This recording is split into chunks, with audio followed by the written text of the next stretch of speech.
Hello guys, welcome to another session. Am I audible to all of you? Is the voice is loud and clear? Can you just confirm me whether the voice is clear? All right, Sanjay, good evening. Good evening, Soumya.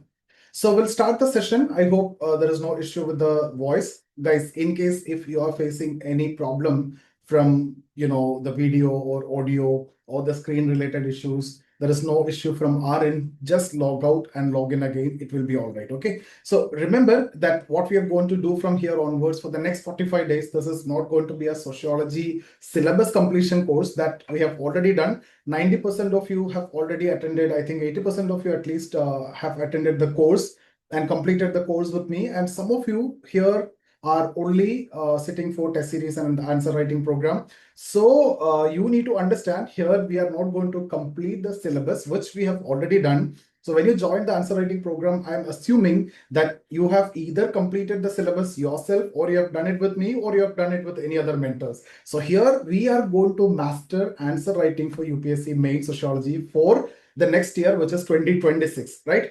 So we will be discussing, what Nilesh Goyal have done, right? He scored 293 in the last year, and he got 77th rank, and he was a sociology topper also. So we'll be discussing all those strategies, whatever we discussed with the other toppers also. Even the second topper also was our student only. So sociology first topper, so second topper, we will be discussing all those things and that we have done. And here, by the end of this session, I can promise you what you will get is you will get to know how to write high quality answers, and you will start writing high quality answers, and you will see the transformation within 30 days itself. Okay, so you'll start writing high quality answers and you will complete the paper with time. So if you ask to anyone who have given mains this year, or some of you have given mains already last year but couldn't clear prelims this year, and some of you might be knowing many of your friends who have written mains this year, and some of you cleared prelims accidentally this year and gave the mains and you were not able to write in time. So those who have this experience, you know the issue that you're facing. And if you ask to these people, they'll tell you they started writing answers just after the prelims, and that's the reason why they couldn't complete the paper in time. And that's the biggest challenge. And that's the biggest challenge that you need to address, because if you are missing out on one question, you are lagging behind. Okay, so we need to complete the answer in time. That's first and most important one. After that, we look at the quality and other aspects. So completing paper in time, and I will also discuss how you're going to impress the examiner with clarity and structure, and how you will write that sensible answer, logical answer, sociological answer with proper sociological sense, with proper sociological mindset. And most importantly, what we need to score that 300 plus in sociology optional. So that's exactly this program was looking for. So guys, again, let me tell you, this is not just a course. We have done with that. So again, it's not for beginners. I don't know how many of you are beginners and attending the session, just seeing, or someone might have told you to attend the answer writing program with me.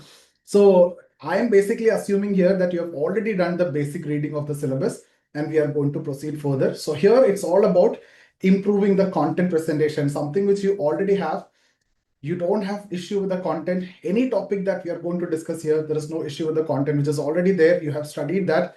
Here we are going to see how you're going to present the content that you already know, how you're going to structure your answer, and how you're going to manage the time when you're writing the answers, right? So you need to write 19 answers in that 3 hours. So how you're going to do that? So we'll go with that step by step, and I'll break down everything. So how many 10 markers with which you need to start and with which you need to complete, and everything we'll be discussing, and how you're going to handle those questions which you might not know. Sometimes one or two questions you'll get the googly questions, right? So how you're going to handle that, and how you are making more sociological sense or more sociological answers. That's ultimately is what more important is, right? So this is exactly what we are going to look at in this session. So guys, now one moment. So we have, as you know, we have two papers right now. Do you want me to discuss this? If so, then I'll quickly go through this also. So just give me a moment.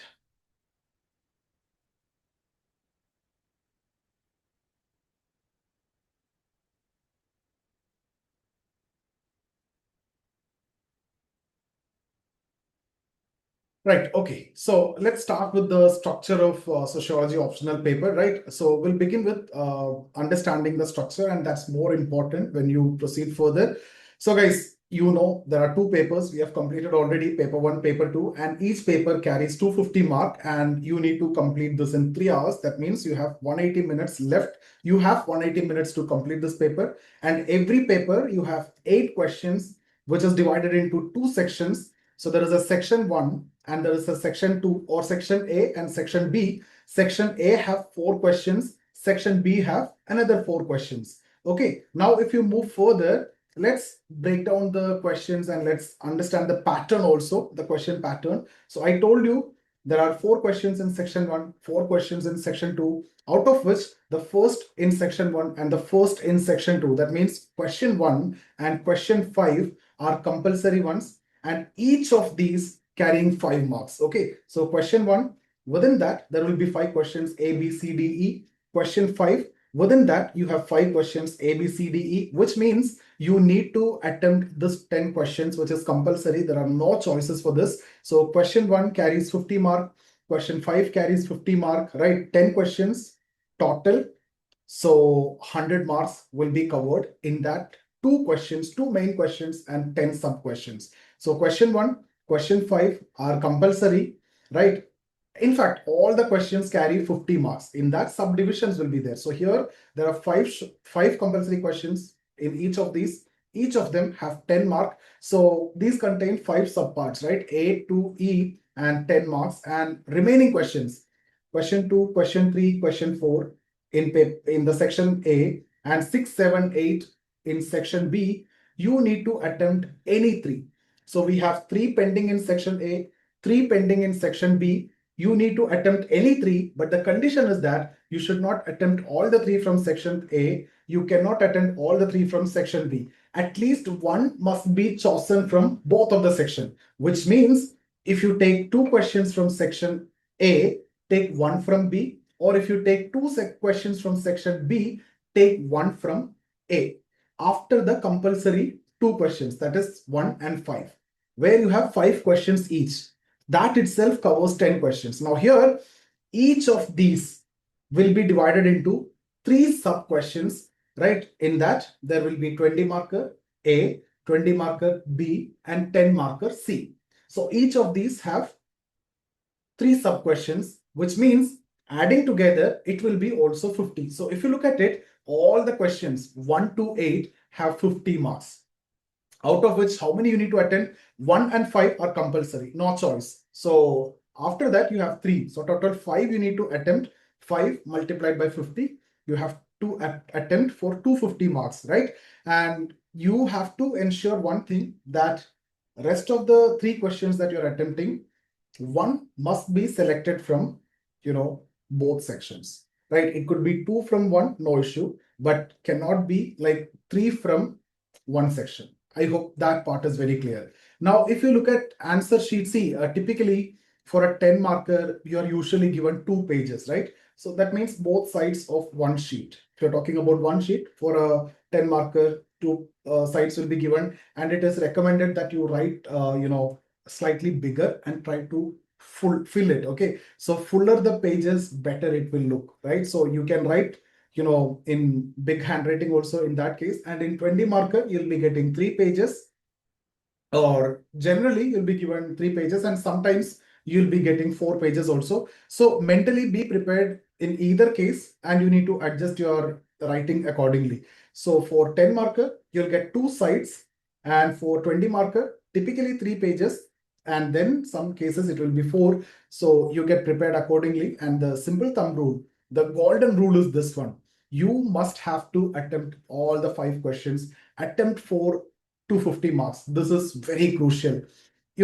Even if you miss one question, right, and that can significantly affect, and it can significantly lower your chance for qualifying mains and ultimately in the results also. So you need to complete content preparation properly, that you have already done, and that's why you are attending this session. And you need to have proper discipline in time management, and this will come from writing practice, so that we will be taking care of it, right? So this is what the like the background that we are going to set. The idea, the core principle, the golden rule is to complete the paper, write for entire 250 mark. Now let's look at the time management part. So let's go mathematical here so that you'll get some complete idea. And from here onwards, we'll be practicing like this. So when math is involved, you cannot go wrong, right? So let's break down that 180 minute, how this 180 minute is going. See, you have five small questions in question one, question five also, five small questions. So 10 markers, which are compulsory. Now you need to select three other questions. In each of these, you'll be getting one, right? So total 13, 10 markers will be there for you. So 13 questions, that's the 10 markers that you're getting, and approximately 8 minutes is what you'll be taking, and almost 104 minutes it will go like this, close to 104, move beyond half of it, it will go for this 10 marker. And 20 marker, you normally spend 12 minutes each. Here is where you can adjust also. I'll come to that, how you're going to do that. And such questions, if you see, there will be 6 total, right? 3 questions is where you get two 20 markers, 220 marker. So total 620 markers you need to write, and that's for almost 72 minutes. So this one 120 mark, this one 130 mark. So 120 mark and 130 mark. Remember this. Okay, now you can also look at, after this, how much time left? It's, I think, 176 minutes have been covered. So 4 minutes left. That will be like in the beginning, you will select the questions, which questions to be selected, and filling the roll numbers, and that you will take that 4 minutes. So this is how it need to be. So you need to keep in mind 7 to 8. It's not exactly 8 minutes, 7 to 8 minutes. Because if you look at it, 130 mark, 104 minute, 120 mark, 72 minute. Maybe this will come to 95 and this may go to 77, 80 also, but that's okay. But now many people will tell you to attempt the 20 marker first and keep that 20 marker. But I have a different approach and I have a different strategy that has been tested and proved. I'll be discussing that with you. That's exactly what the last year sociology topper Nilesh Goyal have done, and the second topper also done the same. So followed the same, attended our mentorship program, written the answers, you can see the videos, and we discuss the same thing also. So we'll be talking about that, and we follow the same structure. Okay, so what you do is you typically divide this 3 hours that you have into 6 slots, right? So 6 slots of 30 minutes each. That's how you will be dividing. And you will try to cover 40 marks, almost 40 marks like content in each of these slots. So that means in 6 slots, if you divide like that, 40 marks content will be covered. So in 30 minutes, minimum 4 10 markers to be written, 220 markers to be written. This is how it need to be planned. If you are going with 30-minute slot, in that 4 10 markers and 220 markers must be written. Even then, you have an issue. 10 mark, 110 mark you left out, right? Because 240 is only covered, that we need to manage in between. So in the last slot, that is where you will stretch it further, and then you will write for 50 marks. So 5 slots, you will manage 40, 40, 40, 40. That means you'll cover 200 marks. And then in the last slot, that's where you go slightly faster, and those mostly the questions which you don't have much confidence. So you will start writing faster and aggressive also with the content, whatever is coming to you. So you will write for 50 marker during the last 30 minutes. So I hope you got it. You divide into 30-minute slots. First 5 30-minute slots, you will complete your strong areas. 200 marks will be covered, 40 marks per one slot. That means if you're going with 10 marker, you'll be going with 4 10 markers in 30 minutes. That means typically 7.5 minutes per question. And if you're going with 20 marker, 220 marker in 30 minutes you need to cover. And the last slot, that's where you'll be taking that 50 mark hit. Okay, so that's how you'll be completing the paper, and there's a way you have to plan. Now, for the first 30 minutes, what you can follow is, you can, first 30 minutes when you're starting with, you can start with question 1 or you can start with question 2, right? So this is easier to start with, because you'll be able to, if you can complete that 5 questions, that's well and good, but at least 4 you need to cover from question 1 and question 2, which is 10 markers. Easily you can write, and you can manage, and you should be knowing it. You don't want to worry too much about the content. Whatever you have studied, you will be able to write, right? Or the alternate approaches, you will take, this is what normally people will suggest also, start with a 20 marker and get that 40 marks upfront. But I won't go with that approach. Rather, I tell you, question one,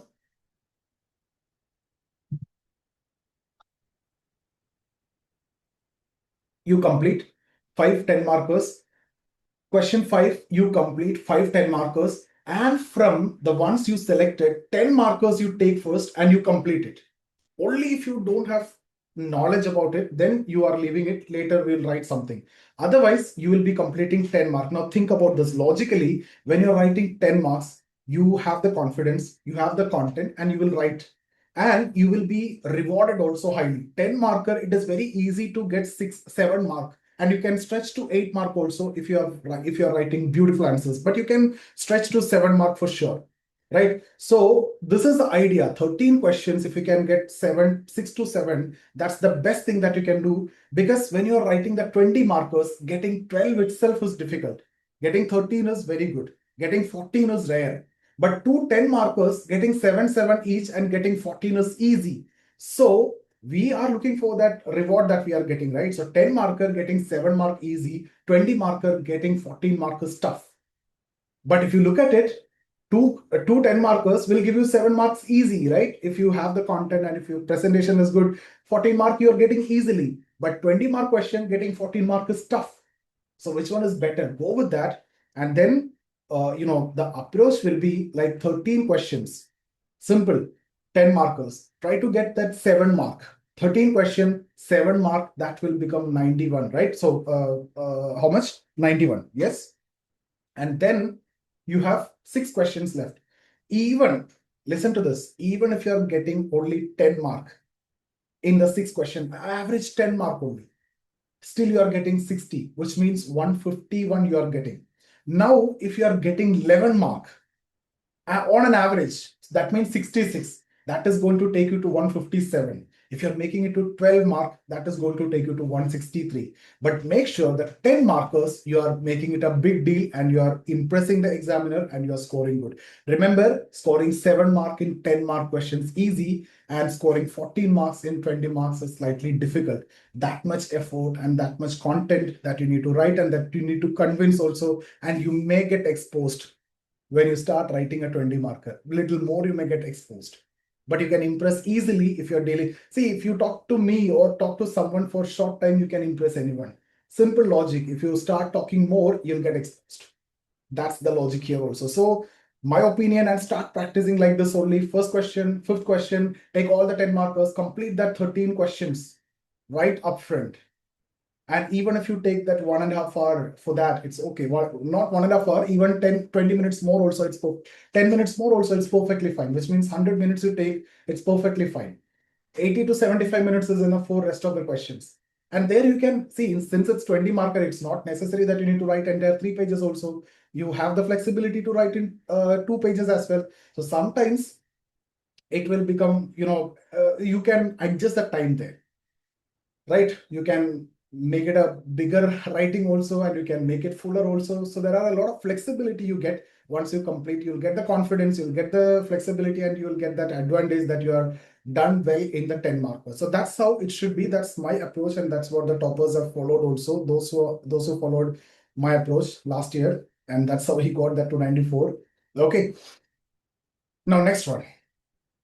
Okay, now here this is so this is very simple one. You will prefer those questions, right? So where you have, that you are content rich, like you're getting questions on alienation, right? You know how beautifully you write. You get questions on division of labor, comparison between Karl Marx and, Durkheim, or you get Parsons' theory of social action or Parsons' theory of social system. When you see this kind of questions, jump onto it, right? Because you are content rich, not just that you are taking it's not that you're taking a risk and getting rewarded. Difficult questions, difficult area you attempted, and if you don't have the content, and then you are a loser, right? So instead, you have the beautiful content that we have delivered already. So go with Parson if you get it, and that's where you make the difference, because we already have the content, very good content, and many people try to avoid that area also, right? So you have to prefer the questions where your preparation is strong and content rich, where you have written the answers also. We will write answers for each of these topics. Don't worry, that's the way we have, made our questions papers. See, sometimes even the questions will be predictable, but that's okay. You don't want to chase that novelty for sake of standing out, right? Only that's what some questions, predictable. So some people will go with, these are questions which are predictable, so I'll go with this one so that I'll stand out because most of the people won't attempt. But you don't have content there, then what you will do? When I talked about person, I told you have the content and you will stand out also. When I'm talking about thinkers, if you are that strong, go with that, right? So you need to avoid questions where the preparation is weak, and especially like you feel like it's vague and risky content. So avoid in those areas. So this is what I can tell you on that. Now, this is the structure, this preparation strategy. See, if you're partially prepared for few questions, that means you get stuck with some questions in selecting, because question like this one, right? Assume it won't happen in question 1 and 5. The rest of the 3 questions that you need to choose, right? 2, 3, 4.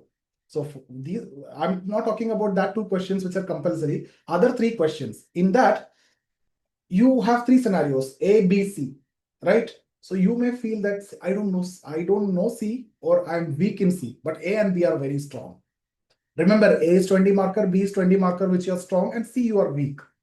Not a big deal, right? Or the second possibility, what could be the next possibility? I'm strong in A, but I'm feeling a bit weak in B. I'm very good in C. Here I'm good in 120 marker, 110 marker, and bad in 20 marker.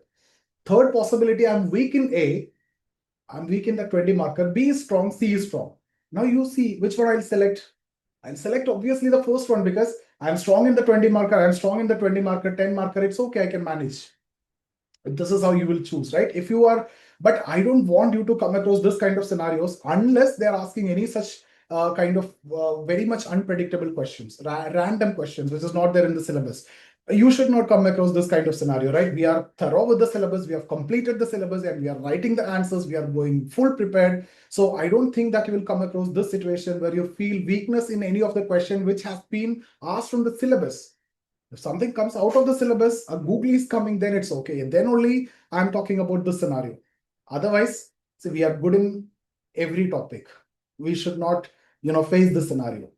Sometimes comparatively, you may feel like I'm more better here. Okay, that is accepted.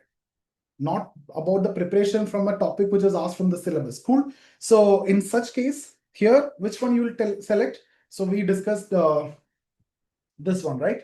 A and B are strong, C is weak.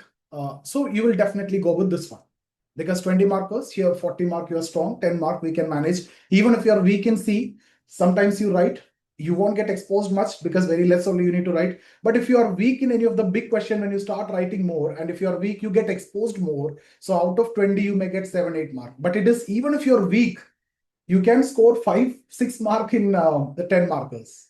You won't get, I hope you got my point. The more you write on something, or the more you talk to someone, you get exposed more. So where you feel weak, don't expose that side. Fine. Okay. Now let's look at this one. See, this is perhaps the most important slide. Your answers must be relevant, right? So without relevance, there is, no point in you wasting time. You have to get into the keywords. You have to get into the core demand of the question directly and straight away, rather than writing too much of introduction or too much of conclusion. Make that body upfront, right? What is the demand of the question? What is the keyword in the question? What is the core demand of the question? What the examiner is asking you? Once you understood that, get into that. If they're asking you critically analyze, go with critical analysis part. Talk about one line of, suppose they're talking about critically analyze historical materialism, Marx theory of historical materialism. Give one line about Marx, intro, talk about historical materialism, talk about one line in contribution, talk about criticism. In that also you divide more into general criticism. Marx has been criticized generally on these lines. And then you go with the specific criticism about the theory of historical materialism. And then you will conclude with the relevance in 1 or 2 lines. So it has to be very clearly structured, and it has to be very structurally delivered. Structurally delivered, I'll say. Okay. So the examiner basically have to understand, he should understand that you have understood the question within that, first few lines itself. Otherwise, he will also lose interest in reading that right? So that's how it is. Right now, the answer structure, this we have discussed already, but since this is an answer writing program, I'm just covering it again. Every answer must have that structure. Introduction must be there, but it's not about, copying the same question itself. Don't copy or rephrase the question, right? You write it from your side. We have given introduction for each and every topic that we have discussed, right? If Marx is asked, this is what you need to write. If Durkheim is asked, this is what you need to write, right? So, and then Parson is asked, this is what you need to write. So define the key terms whenever it is required and do not state the conclusion in the intro. That I have seen some people that what they're going to write, it will be there in the intro also, but that's not required. That we can do towards the end. Just like the example that I've given to you before, right? So body, when it comes to body, you need to organize the content in logical paragraphs with subheadings, right? If I'm talking about alienation, so I'll talk about multiple subheadings: alienation in the workplace, alienation from the fellow workers, alienation from the product, alienation from the process of production, right? If I'm talking about economic infrastructure, I'm talking about superstructure, all these with the super, different headings I'll be writing so that it will be clear. That means each paragraph should carry a distinct idea and a distinct theme or a concept. And you can use flow connectors, like, the structure words that we always discuss. But however, therefore, on one hand, on the other hand, for example, these are, the words which will attract the examiner to read that particular line. These are what called as flow connectors or structure words that define the structure of your answer words. Fine. And in conclusion, it must be there, whether it is 10 marker or 20 marker, it should be there, and it depends upon the demand of the question. You will change that, right? So, you never repeat whatever you have written in intro as the conclusion, so that there will be a repetitiveness. You can add more points, right? And then you can conclude. So it could be, now when we talk about a conclusion, so you can talk it, there are multiple ways in which you can do that. You can go with a middle path, for example, verbose synthesis, or you can go with a way forward, especially in paper 2 if social issues related questions are asked. And then again, in paper 1 also, if you feel like when you're quoting the example, don't think that it is paper 1 and I cannot add Indian examples. You can add Indian examples, you can add Indian perspectives in conclusion. Even if India is part of the larger community, right? So of course you can add this. One of the questions that I always get, whether I can add Indian example in paper. Of course, you can add, and that you can do in conclusion also, right? And then contemporary relevance, you can write, acknowledge the contributions, just like I told you. Even if you're talking about a critical analysis, go with contribution, criticism, relevance. Write the contribution, write the relevance. Acknowledgement of contribution is very important. Even though Marx has been criticized on these aspects, but still his theories are relevant till the time poverty and inequality exist, right? So, or the welfare state itself is mainly because of Marx. If you talk about these, then no issue. And criticism, it has to be like, you can make, if it is about thinkers, generally this thinker is criticized on these aspects, and specific to that particular theory also you can write. And mild criticisms that will add value. General criticisms are like mild criticisms. Cool. Now, how to use criticism? Mostly they'll ask you critical analysis questions. So this is, sorry, I didn't change the slide, right? So this is the one which I have discussed, middle path or way forward, Indian perspectives. Okay,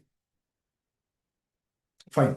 So how you use criticism in your answer? See, if the question demand critical analysis, give it in the main body. Even then, when you're critically analyze Weber's theory of Protestant ethic and spirit of capitalism, talk about Weber, you talk about the comparative analysis, you talk about the ideal types, you talk about that Protestant ethic and spirit, the capitalist, ideal types that he created, go with the comparative analysis and explain, and then go with this contribution, the perspectives, methods, and everything, and then general criticism and specific criticism. In the specific, you talk specifically about Protestant ethic and capitalism, and then relevance. Cool. So even if it is not demanded, critically examine it is demanded directly. If it is not demanded, you can go with balanced criticism in the conclusion. That is acceptable, right? The other perspective, balanced criticism means the other perspective you're writing, which is very much fine and accepted.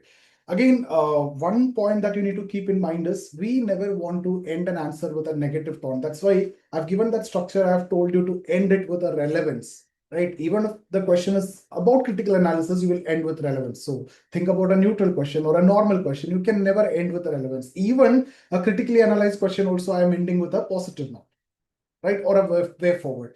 So again, never criticize these concepts like caste issues, feminism. These are like socially sensitive themes. So you don't want to criticize on that also. Okay. Now coming to quotes, when to use quotations. See, from the political leaders, or the news figures, from the present, avoid using their quotes, right? So if you are quoting, then use thinkers. In paper too, if you are quoting, if you feel like Gandhi, Mahatma Gandhi or Nehru or Dr. B.R. Ambedkar, you can use. Or better will be always sociological thinkers, Durkheim, Weber, Marx. You have n number of thinkers, Indian thinkers also in paper too, right? So you can use that. So the others are not directly relevant to us in sociology. That we discuss in your ethics and essay paper when it is required. Again, coming to the time issue, see, whatever happens, you will never skip the intro and conclusion. Even at least in one line, you should be writing. So if needed, you can slightly reduce the body content, but you never, because that is addressing the demand of the question. So you need to preserve the answer structure. The structure is very important, right? You just need to fit into the content, into the structure. So intro, at least one line. Conclusion must be there at least one line. Body, in case if there is a time crunch, you can adjust and shorten it a little bit. So that structure, if you follow that, create a good impression, even if content is slightly short, because when you conclude with which the demand of the question, then that ultimately end that lasting impression and you may get some better mark also, right? So this is what I want to tell you. But again, remember guys, when you start writing, complete the 10 markers first. You just practice this in our answer writing program, in our test series also. Practice this, and if you feel like it's not working for you, trust me, you will understand the importance of that and it will start working for you. If not, then you go with that 20 marker, typical traditional approach that people talk about. I never want to go for that. So if you are with me, if you are attending my mentorship program, I want you to complete the 10 markers first, the 10 markers first, unless if you have any problem with any of the 10 markers, that you can keep it late. But if you know the 10 markers, that's your first priority before you get into the 20 mark. That we can manipulate and manage in any way with the existing whatever time slots. Cool. So whenever, again, there will be questions with 2 parts. There will be questions with 3 parts. So for example, if you get a question, no example given. So 2 parts means don't skip with 1 part. Okay. So for example, what is patriarchy? Examine its role in gender violence. So here you need to explain what is patriarchy. That's the first part. Clearly you need to explain, and then its role in gender violence you need to attempt. Similarly, compare Durkheim's concept of division of labor with Marx. Suppose you know only about division of labor theory of Durkheim. Don't write only that, you are not going to get anything. A comparison will make the difference. Right? So here you need to analyze and answer each part. If it is asked separately, distinctly, you need to address, you need to give that importance, you need to address distinctly and use clear subheadings so that examiner will see that you have answered both and you can distribute your word count appropriately. So if you feel like, for example, here, the one which I have given you, what is patriarchy? Examine its role in gender violence. So here that percentage may change, right? What is patriarchy is not, you will understand, which is more relevant here. What is patriarchy is the definition part. So I can define or distribute it like 30-70 or 40-60. That's how, by seeing the question, you need to understand the demand, and then you need to decide on what percentage or what proportion I'll be answering both of these, right? Avoid writing mixed or mashed up answers. That's again something which you need to keep in mind. So guys, in the upcoming sessions, we'll cover everything chapter by chapter. But remember, again, let me tell you, this is not going to be syllabus completion sessions that we have taken 90 days. I've spent enough time with you guys.